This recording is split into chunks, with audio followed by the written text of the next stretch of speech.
Good morning. Thank you all for joining this briefing. As you are all aware, on April 22, 2025, Pakistani and Pakistan-trained terrorists belonging to the Lashkar-e-Taiba carried out a savage attack on Indian tourists at Pahalgam in Jammu and Kashmir in India. They murdered 26 people, including one national of Nepal, causing the largest number of civilian casualties in a terrorist attack in India since the 26 November 2008 attacks in Mumbai.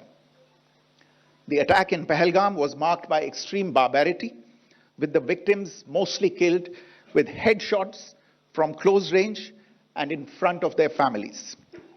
Family members were deliberately traumatized through the manner of the killing, accompanied by the exhortation that they should take back the message. The attack was clearly driven by the objective of undermining the normalcy returning to Jammu and Kashmir. In particular, it was designed to impact the mainstay of the economy, tourism, with a record 23 million tourists visiting the valley last year. The calculation presumably was that harming growth and development in the Union territory would help keep it backward and create fertile ground for continued cross-border terrorism from Pakistan. The manner of the attack was also driven by an objective of provoking communal discord, both in Jammu and Kashmir and the rest of the nation. It is to the credit of the government and the people of India that these designs were foiled. A group calling itself the Resistance Front has claimed responsibility for the attack. This group is a front for the UN-proscribed Pakistani terrorist group Lashkar-e-Taiba. It is notable that India had given inputs about the TRF in the half-yearly report to the monitoring team of the UN's 1267 Sanctions Committee in May and November 2024, bringing out its role as a cover for Pakistan-based terrorist groups. Earlier too, in December 2023, India had informed the monitoring team about Lashkar and Jaish-e-Mohammed operating through small terror groups such as the TRF. Pakistan's pressure to remove references to TRF in the April 25 UN Security Council press statement is notable in this regard. Investigations into the Pahalgam terror attack have brought out the communication notes of terrorists in and to Pakistan. The claims made by the Resistance Front and their reposting by known social media handles of the Lashkar-e-Taiba speak for themselves. Identification of the attackers based on eyewitness accounts as well as other information available to law enforcement agencies has also progressed. Our intelligence has developed an accurate picture of the planners and backers of this team. The features of this attack also tie in with Pakistan's long track record of perpetrating cross-border terrorism in India, which is well documented and beyond question. Pakistan also has a well-deserved reputation as a haven for terrorists from around the world, with internationally proscribed terrorists enjoying impunity there. In addition, Pakistan has been known to willfully mislead the world and international forums, such as the Financial Action Task Force, on this issue. The Sajid Mir case, in which this terrorist was declared dead and then, in response to international pressure, brought back to life, found alive and arrested, is the most glaring example. The latest attack in Pahalgam has understandably generated deep anger in Jammu and Kashmir and in other parts of India. Following the attacks, the government of India naturally responded with a set of initial measures relating to our engagement with Pakistan. You're all aware of the decisions that were announced on the 23rd of April. However, it was deemed essential that the perpetrators and planners of the 22nd April attack be brought to justice. Despite a fortnight having passed since the attacks, there has been no demonstrable step from Pakistan to take action against the terrorist infrastructure on its territory or on territory under its control. Instead, all it has indulged in are denials and allegations. Our intelligence monitoring of Pakistan-based terrorist modules indicated that further attacks against India were impending.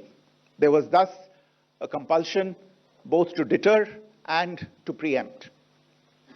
Earlier this morning, as you would be aware, India exercised its right to respond and preempt, as well as deter more such cross-border attacks. These actions were measured, non-escalatory, proportionate, and responsible. They focused on dismantling the terrorist infrastructure and disabling terrorists likely to be sent across to India. You would also recall that the Security Council on 25th April 2025 had issued a press statement on the Pahalgam terror attack, underlining, and I quote, the need to hold perpetrators, organizers, financiers, and sponsors of this reprehensible act of terrorism accountable and bring them to justice, unquote. India's latest actions should be seen in this context. Joining me for this briefing on our actions earlier this morning are Colonel Sophia Qureshi and Wing Commander Vyomika Singh. I will request them to share some details regarding Operation Sindoor with all of you. Operation Sindoor was launched by Indian Armed Forces to deliver justice to the victims of Pahalgam terror attack and their families. 9 terrorist camps were targeted and successfully destroyed. Over the last 3 decades, Pakistan has systematically built terror infrastructure. It is a complex web of recruitment and indoctrination centers, training areas for initial and refresher courses, and launch pads for handlers. These camps are located both in Pakistan as well as Pakistan-occupied Jammu and Kashmir areas. Some of the well-known training camps are located, as you can see on the screen. They are distributed from Savai Nala in the north, counting to approximately 21, ending at Bhagalpur to the south. Selection of these targets for Operation Sindoor was based on credible intelligence inputs and role of these facilities in perpetrating the terror activities. The locations were so selected to avoid damage to civilian infrastructures and loss of any civilian lives. This was done with due diligence, and the camps selected for targeting and their engagement will now be shown to you one by one. The strike on the terror camps were undertaken through precision capability, as shown to you. A niche technology weapons with careful selection of warheads was ensured so that there will be no collateral damage. The point of impact in each of the target was a specific building or a group of buildings.